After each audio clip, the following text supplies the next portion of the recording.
नागपुर के यशोधरा नगर इलाके में हफ्ता वसूली का विरोध करना एक ठेलेदार को भारी पड़ गया।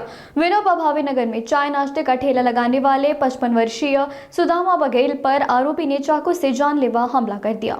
हमलावरों ने 5,000 रुपए मासिक हफ्ता न देने पर सीने पर वार किया और 1,200 रुपए लूटकर फरार हो गए। पुलिस ने 4 आरोपियों पर मामला दर्ज किया है, जिनमें से 2 आरोपियों को गिरफ्तार कर लिया। बाकियों की तलाश जारी है।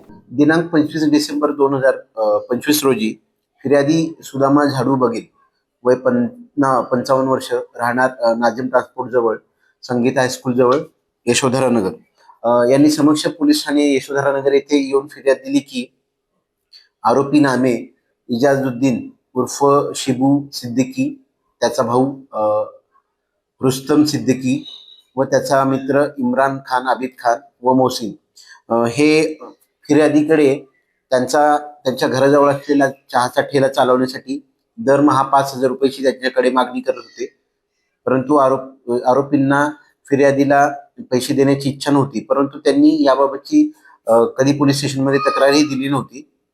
काल दिनांक 25 डिसेंबर रोजी यातील आरोपी इजाजुद्दीन उर्फ शेबू सिद्दीकी व त्याचा मित्र इम्रान खान, आबिद खान हे सदर चहाच्या ठेल्यावर गेले व फिर्यादीकडे पैशाची मागणी करत असताना फिर्यादीने त्यांना पैसे देण्यास नकार केला. त्यावेळेस त्यांच्यात जो वाद झाला त्यामध्ये आरोपीने फिर्यादीला चाकूने व सदर चहाच्या ठेल्यावर असलेल्या चहा बनवण्याचे साहित्य जसं मग व इतर साहित्यांनी त्यांना मारहाण केली. त्यामध्ये तसेच चाकूने मारहाण केली. त्यामध्ये फिर्यादी जे आहेत ते जखमी झाले होते.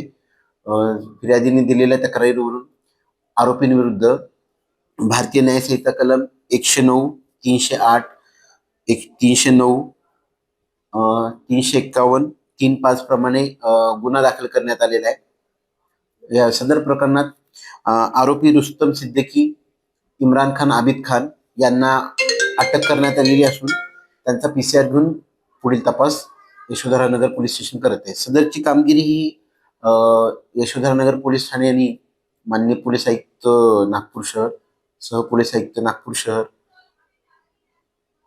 दक्षिण प्रादेशिक विभाग तसेच माननीय पोलीस उपायुक्त परिमंडळ 5 व सहाय्यक पोलीस आयुक्त कळमना विभाग यांच्या मार्गदर्शनाखाली केलेली आहे.